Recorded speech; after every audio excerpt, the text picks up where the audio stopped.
오늘은 성령이여 나를 이란 제목으로 함께 말씀을 나누도록 하겠습니다. 설계 제목을 정해놨더니 너무 길어서 좀 줄였습니다. 원래 제목은 성령이여 나를 변화시켜 주소서라는 제목입니다. 성령이여 나를 변화시켜 주소서, 성령의 나를 살려 주소서, 이런 제목을 가지고 함께 말씀을 나누겠습니다. 창세기 1장 말씀을 이렇게 읽다 보면 창조의 아름다움도 발견하게 되고요, 또 질서의 아름다움도 발견하게 됩니다. 그러나 2장에 넘어가자마자 아담과 하와의 범죄를 발견하게 되고, 또한 가인이 아벨을 죽이는 살인의 장면을 바라보게 됩니다. 찰리 채플린이 이런 말을 했습니다. 인생은 멀리서 보면 희극이지만 가까이서 보면 비극이다, 이렇게 표현해 주고 있는데, 우리 인생이 그렇습니다. 그냥 가만히 보면 멀쩡해 보이는데 알고 보면 여기저기 덕지덕지 상처투성인 것이 우리의 모습입니다. 조각보처럼 여기저기 덧대어 키워놓은 것이 우리 인생 같다는 생각을 참 많이 해보게 됩니다. 우리 인생이 참 만만치 않다, 이런 생각을 하게 되는데요, 지난주 수요일에 우리 교회 한 집사님이 사고로 돌아가시게 되었습니다. 이제 갓 60 넘으신 분이고, 또 두 딸을 결혼시킬 때가 되셔서 참 좋아하셨는데요, 그만 큰 사고를 당해서 돌아가게 되셨습니다. 너무나 안타깝고 어이가 없고 황망해서 참 말이 안 나올 정도였는데요, 그 가족들은 계속 울고 있는 그들의 모습을 보게 되는데 참 안타깝고 답답하다, 이런 생각을 하게 되었습니다. 우리 인생이 그렇습니다. 볼 때는 참 좋아 보이기도 하지만 또 돌아보면 안타까움이 많고 아픈 것이 우리의 인생이죠. 옆에 분 한번 보시기 바랍니다. 괜찮죠? 그죠? 우리 볼 때 괜찮은데 막상 알고 보면 여기저기 상처투성이고 아픔투성이라는 것을 우리는 발견하게 됩니다. 우리는 3년째 이렇게 마스크를 쓰면서 답답한 삶을 살아가고 있는데요, 작년에 코로나 블루다 코로나 레드다 한참 심해질 때에 정신건강의학 전문의가 책을 한 권 썼습니다. 책 제목이 무엇이냐면 마음이 답답할 때 꺼내보는 책이라는 책을 썼는데요, 저는 저 책 제목을 보면서 마음이 답답할 때 책을 꺼내야 될까, 그냥 좀 쉬면 안 될까, 이런 생각도 좀 해보게 되었습니다. 이 책에서는요, 힘들어할 때 우리가 보통 이렇게 이야기한다 그래요. 힘들 때 힘내, 언제까지 그러고 있을 거야, 그간 일 좀 툭툭 좀 털어버려, 이렇게 이야기한다요. 또 조금만 더 노력해보자, 이렇게 이야기하고요, 원래 인생이 그런 거야, 난 더한 일도 겪었어, 이렇게 이야기한다 그래요. 근데 그게 도움이 하나도 안 된다는 거예요. 차라리 힘들었겠어요, 이렇게 얘기하는 것이 진짜 위로가 된다, 이렇게 표현하고 있었습니다.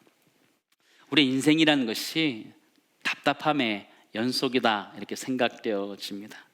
오늘 성령 강림 주일을 맞이하여서 우리 마음속에 있는 우리 인생의 답답함들, 신앙의 답답함들이 사라지는 은혜가 있기를 간절히 소망합니다. 성경 말씀을 쭉 살펴보면요, 생각해보면 성경 인물들도 참 답답하다라는 생각을 해보게 되었습니다.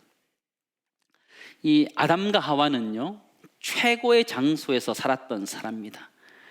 그들은 핫플레이스라고 말할 수 있는 에덴 동산에서 살았던 사람이고요, 그들은 가장 좋은 음식을 먹었던 사람입니다. 완전 유기농 음식을 먹었던 사람들이죠. 근데 그들 가운데 죄악이 들어왔을 때에 부부가 책임을 전가하는 모습을 보게 되죠. 참 답답합니다. 그렇죠? 창세기 3장 말씀 보시기 바랍니다. 아담이 이르되 하나님이 주셔서 나와 함께 있게 하신 여자, 그가 그 나무 열매를 내게 줌으로 내가 먹었나이다. 아담이 책임을 전가하는 거죠. 여호와 하나님이 여자에게 이르시되 내가 어찌하여 이렇게 하였느냐. 여자가 이르되 뱀이 나를 꿰물어 나를 먹었나이다. 또 책임을 전가하고 있는 모습을 보게 됩니다. 완벽한 장소에서, 완벽한 상황에서 책임을 전가하고 있는 아주 답답한 이 부부의 모습을 보게 되지요. 그들의 아들들의 모습은 괜찮았냐? 그렇지 않았습니다. 가인과 아벨에게 있는 문제, 그 가인의 질투 시기는요, 아벨 동생을 죽이는 일로 번져가고 있는 것을 보게 됩니다. 4장 9절 말씀 보시기 바랍니다. 여호와께서 가인에게 이르시되 내 아우 아벨이 어디 있느냐. 그가 이르되 내가 알지 못하나이다. 내가 내 아우를 지키는 자니까. 이렇게 얘기해요. 이미 가인은 자신의 동생 아벨을 죽여서 땅에 묻어버렸습니다. 내가 알지 못하나이다, 내가 아우를 지키는 자일까, 이렇게 말하고 있죠. 형제 관계가 끊어져 있고, 그죠? 그런 답답한 상황의 모습들을 발견하게 돼요. 믿음의 조상이라고 말하는 아브라함은 좀 달랐을까요? 아브라함도 참 답답한 사람입니다. 창세기 12장에 하나님께서는 고향과 친척과 아버지 집을 떠나라 이렇게 말씀하셨고 그는 떠났습니다. 그러나 그의 기근이 찾아왔을 때 그는 애굽으로 내려가게 되는데요. 그 애굽에서 통치하고 있는 사람이 있었는데 바로가 있었습니다. 절대 권력자가 있었습니다. 아내를 데려갔을 때에 아내가 너무 예뻤기 때문에 그대로 아내라고 얘기하면 자신이 죽을까 봐 아내를 뭐라고 그래요? 누이다 이렇게 표현한 거죠. 창세기 12장 말씀 보시기 바랍니다. 바로가 아브라함을 불러 이르되 내가 어찌하여 나에게 이렇게 행하였느냐. 바로가 따지는 거예요. 내가 어찌하여 그를 너의 아내라고 내게 말하지 아니하였느냐. 내가 어찌 그를 누이라 하여 내가 그를 데려다가 아내를 삼게 하였느냐. 내 아내가 여기 있으니 이제 데려가라 하고 이렇게 오라고 했죠. 믿음의 조상이라고 말할 수 있는 이 아브라함이 자신의 아내를 아내라고 얘기하지 못하고 누이다 이야기하고 있는 아주 답답한 상황들을 우리 성경에서 계속 바라보게 돼요. 인물만 그러냐? 이스라엘 백성들 자체도 그랬어요. 이스라엘 백성들은 애굽에서 종살이하다 출애굽하는 어마어마한 역사를 체험하게 됩니다. 애굽 땅에 10가지 재앙이 내려지는 것들을 직접 목도했던 사람이었고 그들은 홍해를 기적같이 건넜던 사람이에요. 그런데 그들은 광야 생활하는 동안 내내 불평불만하고 또 원망하고 있는 모습을 보게 됩니다. 출애굽기 16장 말씀 보실래요? 이는 여호와께서 자기를 향하여 너희가 원망하는 그 말을 들으셨음이라. 우리가 누구냐? 너희의 원망은 우리를 향하여 함이 아니요 여호와를 향하여 함이로다 하는 거예요. 이스라엘 백성은 끊임없이 투덜투덜대는 거예요. 투덜투덜대는 것이죠. 생각해 보면요, 10가지 재앙이 내려지는 것도 보고 홍해를 건넌 것도 보았다면, 경험했다면 감사함으로 가야지요. 근데 물을 달라, 떡을 달라, 하여튼 별의별 것을 가지고 다 원망 불평하고 있는 그들의 모습을 보게 돼요. 이스라엘의 백성들의 답답한 모습을 보게 되죠. 가만히 성경을 들여다보니까요, 이스라엘의 역사 자체가 참 답답한 역사였다라는 것들을 보게 됩니다. 여러분, 사사시대는 좀 나았어요? 사사시대도 똑같았어요. 자기 소견에 옳은 대로 하는 답답한 시대였어요. 그 이에 왕정시대가 되어서 사울왕이 등장했어요. 괜찮았어요? 아니요. 사울왕은 하나님의 말씀에 불순종하는 왕이었어요. 답답한 왕의 모습을 보여주고 있지요. 우리의 인생과 성경의 역사, 이스라엘 백성의 역사가 다 답답함의 역사다라는 것들을 보게 됩니다. 여러분은 잘 살고 계시지요? 예. 살아갈 때 보면 이게 답답함들이 이렇게 우리 마음속에 느껴집니다. 근데 오늘 성경에 보시면 성경에서 가장 시각적으로 가장 답답한 이스라엘 백성들의 모습을 보여준 것이 오늘 우리가 본문을 읽은 에스겔서 말씀입니다. 이 에스겔 선지자는요, 제사장 출신이었습니다. 제사장 가문이었고 그는 30살이 되면 제사장의 직분을 물려받는 사람이었습니다. 근데 그의 나이 25세, 주전 597년에 유다의 여호야긴 왕과 함께 바벨론의 포로로 끌려가게 됩니다. 제사장이 되겠다는 꿈 하나도 못 꾸게 되는 거죠. 돌아올 수 있느냐? 꿈도 못 꾸는 거죠. 아무 소망도 없고 좌절하고 있는 그의 모습이 꼭 에스겔서에 나오는 마른 뼈의 모습과 똑 닮아 있습니다. 이스라엘 백성들의 모습이기도 했지만 에스겔 선지자의 그의 모습이기도 하고 사실은 우리의 모습이기도 하다라는 것이죠. 마른 뼈의 상황이 우리의 상황이에요. 에스겔서 37장 1절 2절 우리 같이 읽도록 하겠습니다. 같이 읽겠습니다. 여호와께서 권능으로 내게 임재하시고 그의 영으로 나를 데리고 가서 골짜기 가운데 두셨는데 거기 뼈가 가득하더라. 나를 그 뼈 사방으로 지나가게 하시기로 본즉 그 골짜기 지면에 뼈가 심이 많고 아주 말랐더라 라고 하죠. 뼈의 모습을 어떻게 설명하고 있냐면요, 심이 말랐다, 심이 많고 아주 말랐다라고 하죠. 이 뼈라는 단어는요, 아주 궁핍함의 극치예요. 최고를 얘기하는 거예요. 힘이 많았다. 뼈들이 수없이 많으면 뭐예요? 많았다. 절망과 좌절, 염려, 걱정들의 표현들인 것 같아요. 뼈가 힘이 말랐다. 소생할 기미가 아무것도 없다. 절망의 끝에 와 있다. 이런 표현들을 하고 있는 것이죠. 지면에 뼈가 힘이 많고 아주 말랐더라. 하나님은 이 모습을 이스라엘 백성들의 영적인 상태다 이렇게 이야기해 주고 있습니다. 11절 우리 같이 읽겠습니다. 같이 읽습니다. 또 내게 이르시되 인자야 이 뼈들은 이스라엘 온 족속이라 그들이 이르기를 우리들의 뼈들이 말랐고 우리의 소망이 없어졌으니 우리는 다 멸절되었다 하느니라. 그죠? 소망이 없는 거예요. 끝났다 할 수 있는 상황인 거예요. 심히 뼈가 많다. 그리고 아주 말랐다. 절망의 끝에 서 있는 이스라엘 백성들의 모습을 성경은 그려주고 있습니다. 그런데 중요한 것은 이 절망 가운데 아무 소망이 없는 이때 하나님의 영이 그들 가운데 임하였다라는 것이죠. 1절에 보니까요, 여호와께서 그의 영으로 이렇게 표현해주고 있어요. 하나님의 영, 성령이다 해석할 수 있습니다. 답답했던 이스라엘 역사들을 반전시키시는 성령의 역사가 오늘 성경에 기록되어져 있다는 거죠. 9절, 10절 말씀 보시기 바랍니다. 주 여호와께서 이같이 말씀하시기를 생기야 사방에서부터 와서 이 죽음을 당한 자에게 불어서 살아나게 하라 하셨다 하라. 10절 같이 읽습니다. 이에 내가 그 명령대로 대언하였더니 생기가 그들에게 들어가매 그들이 곧 살아나서 일어나 서는데 극히 큰 군대더라. 아멘. 아멘. 아까는 어떤 뼈라고 그랬어요? 힘이 많고 아주 말랐던 뼈였는데 지금 어떻게 변했다는 거예요? 힘이 큰 군대로 바뀌었다라는 것을 이야기하는 것이죠. 그들의 염려, 걱정, 수많은 것들이 변하여서 힘이 큰 군대가 된 줄을 믿습니다. 반전의 역사를 주시는 거예요. 성령이 임하였을 때에 반전의 역사를 일으키고 있는 것을 우린 보게 돼요. 여기서 나누고 싶은 것은요, 성령은 마른 뼈들이 도리어 큰 군대가 되는 반전의 역사를 허락하고 있다는 것을 우리에게 말씀해 주고 있어요. 마른 뼈 아무것도 안 되는 거예요. 힘이 많고 아주 마른 뼈 아무것도 할 수 없어요. 그러나 성령이 임하였을 때에 힘이 큰 군대가 되는 줄을 믿습니다. 우리 삶 가운데 때로는 힘들고 어려움들 가운데 답답한 가운데 난 아무것도 할 수 없다고 생각할 때에도 주의 성령이 우리 가운데 임하시면 우리가 큰 군대처럼 일어날 줄을 믿습니다.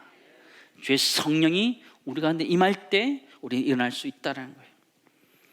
하나님은 우리 한국 교회 가운데, 한국 사회 가운데 그렇게 강력하게 성령의 임재를 주셨던 적이 있었어요. 1907년 평양 대부흥 때였습니다. 여러분, 평양 대부흥 운동은요 1907년 1월 6일부터 10일 동안에 평양 장대현 교회를 중심으로 일어난 신앙 부흥 운동이었어요. 이것은 한국 교회의 오순절이다 이렇게 말하고 있는 그런 절기이기도 하고 그런 부흥 운동이었습니다. 이때만 해도 한국인 목사가 없었기 때문에 부흥회를 우리 선교사님들이 인도를 해갔습니다. 요 한 주간 동안에는 길선수 장로님이 한 주 동안 새벽 기도를 인도했는데 큰 은혜를 끼치게 되었습니다. 무엇보다도 자신이 아간과 같은 존재다, 죄인이라는 것을 고백하면서 회개하였을 때에 그 회개의 물결이 온 성도들 가운데 번지게 되었던 거예요. 1월 14일 월요일 저녁에 미국 북장로교회 선교사인 블레어의 설교가 있었습니다. 설교 내용은 이런 거였었는데요, 고린도서 12장 27절 말씀이었습니다. 너희는 그리스도의 몸이요 그리스도의 지체들이라 라는 설교를 했는데요, 그동안 지체의식을 가지지 못했던 각자 서로 물고 뜯었던 그들의 모습이 완전히 뒤집혀지는 역사가 일어났던 거예요. 수백 명의 성도들이 엎드려서 통회하고 자백하고 추한제들을 꺼내놓는 회개의 역사가 그 가운데 있었던 것이죠. 런던 타임즈는요 이렇게 그때의 일을 기록하고 있었습니다. 마치 밖으로부터 뭔가 물밀듯 밀려드는 강력한 힘의 임재에 압도당한 듯 했다, 표현한 거예요. 성령의 역사였다라고 볼 수밖에 없는 그런 일들이 일어났는 거죠. 이 평양 대부흥 운동은요, 1903년에 원산 부흥 운동과 1909년에 백만인 구령 운동과 더불어서 한국 교회의 부흥의 역사를 일으킨 큰 역사의 성령의 운동이었다는 것을 알게 됩니다. 하나님 우리 민족을 불쌍히 여겨주셔서 성령을 부어주셔서 이 땅과 그런 기적의 역사 체험하게 하시고 이 나라를 살리셨어요. 그런데 역사의 순서적으로 보면요, 강력한 1907년에 성령의 역사 이후에 일제강점기가 시작됩니다. 왜 그러셨을 것 같아요? 하나님은 우리 민족이 이 일제감정기를 이겨내기 위해서 우리 민족에게 성령을 부어주신 줄을 믿습니다. 그걸 가지고 이겨냈던 거예요. 마른 뼈와 같이 말라가고 죽어가는 우리들을 그냥 두실 수 없어서 하나님 성령을 부어주셔서 그 시기를 이겨내게 하신 줄을 믿습니다. 우리는, 우리 민족은, 우리나라는 그런 기적의 역사를 경험했던 나라고 민족이에요. 사랑하는 성도 여러분, 우리의 상황들이 어떠하십니까? 인생 살아가는 게 어떠세요? 코로나19 상황 속에서 참 힘들게 한 주 한 주 버티며 살기도 하고 한 달 한 달 그때 버티며 살아가기도 합니다. 에스겔의 골짜기에 그 마른 뼈처럼 힘이 많고 아주 말랐던 것처럼 우리 인생이 말라가고 힘들어져 가고 있지는 않으신가요? 예수님 당시도 그렇게 희망적이지 않았습니다. 예수님 당시에 종교 지도자였던 바리새인과 또 서기관들을 보면요, 그들 외식함에 사로잡혀 있었던 사람이었어요. 하나님의 사랑이라고는 찾을 수 볼 수 없고 그들의 외식만 남아있는 그런 상태였습니다. 주님이 그들을 꾸짖습니다. 마태복음 23장 말씀 보시기 바랍니다. 화 있을진저 외식하는 서기관들과 바리새인들이여, 회칠한 무덤 같으니 겉으로는 아름답게 보이나 그 안에는 죽은 사람의 뼈와 모든 더러운 것들이 가득하도다. 회칠한 무덤이다라는 뭐예요? 좋게 그냥 회칠만 해놓은 거예요. 번듯하게 칠만 해놓은 거예요. 그러나 그 속에는 뼈와 구더기가 가득 차 있다, 그렇게 얘기하는 거죠. 외식했던 바리새인과 서기관들을 향해서 그렇게 말씀하셨어요.